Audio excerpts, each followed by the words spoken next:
É, Boa noite.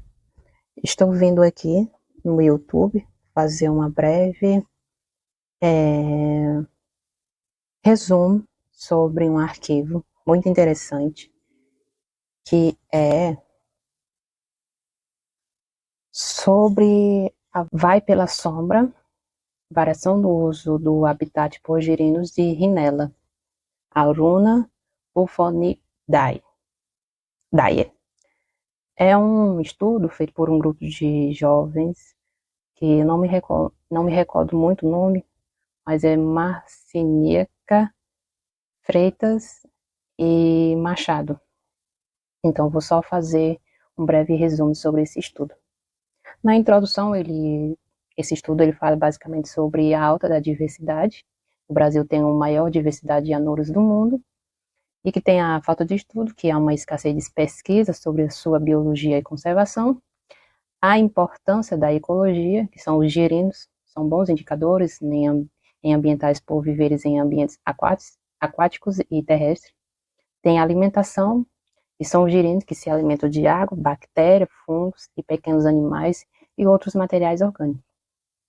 A gente tem a influência da temperatura, como o ectotérmicos, a sua fisiologia e comportamentos que são afetados pela temperatura. Tem o gênero de Rhinella, que vive em ambientes com variedades térmicas e usa comportamentos para regular a temperatura, e o objetivo de estudo, que é verificar se a distribuição de girino de Rhinella depende da temperatura, da água, a presença de alimentos e abrigo. Bom, aqui nós temos nessa fotografia, nessa figura, ela onde foi coletados alguns girinos, né, nessa área de ramo, que foi transportados em um balde até o laboratório e onde permaneceram em aclimatação por 24 horas no mesmo recipiente. Já nessa figura 2, que a gente pode ver aqui alguns girinos e duas rochas, né? O estudo que foi, essa coleta de dados é o estudo que foi estruturado para avaliar a preferência dos girinos por locais com ou sem alimentos e águas e por área com sol ou sem sombra. Para isso foram usadas 7 bandejas com água, contendo 20 girinos, e contendo girinos cada, totalizando 140 indivíduos. Cada bandeja tinha 2 rochas e uma com águas e outras sem, né? Posicionadas em lados opostos. Após 12 horas de aclimatação, os girinos foram observados a cada 2 horas, das 6 às 18 horas, registrando-se a sua posição, sol, sombra e rocha, com ou sem águas, e a temperatura da água, medido com um termômetro digital. Aqui nós temos um girino em desenvolvimento.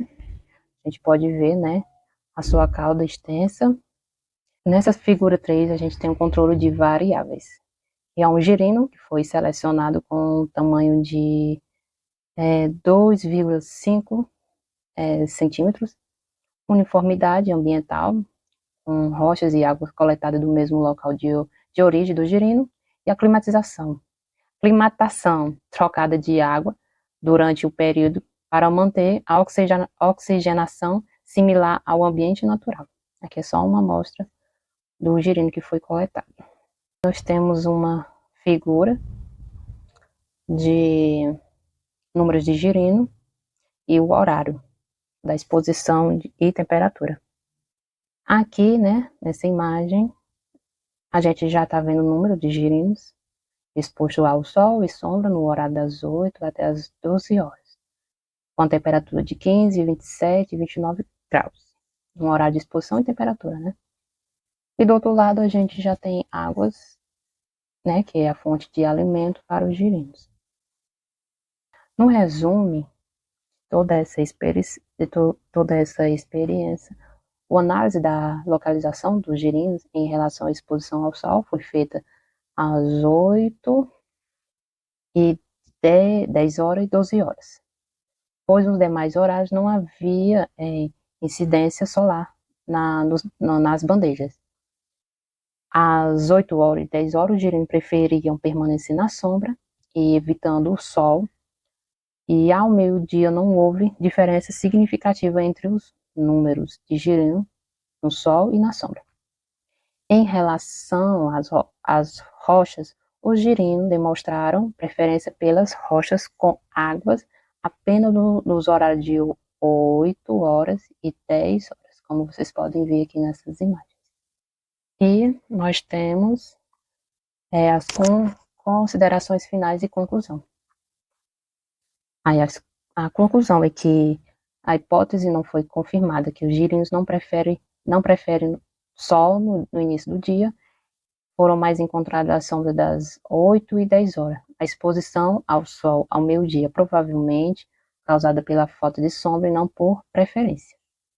Superaquecimento é a colocação escura e o corpo pequeno, que fazem os girinos absorverem muito calor, o que pode acelerar a metáfose e gerar dutos menores. Impacto no fitness. Metáfose precoce e tamanho reduzido afeta negativamente a sobrevivência e a reprodução. Já no horário de alimentação, a preferência por rochas com águas entre as 8 horas e 10 horas, coincidindo com o aumento da metabolismo. Já na interrupção da alimentação ao meio-dia, foi possivelmente para evitar o calor excesso. E a conclusão é que os girinos são bons indicadores de influência de temperatura sobre o comportamento. E nós temos, por último, a sugestão para os futuros estudos, que é separar os efeitos da temperatura e do sombreamento para melhorar a compreensão das respostas comportamentais e fisiológicas. E aqui estão algumas referências. E é isso que eu queria finalizar com esse estudo muito interessante.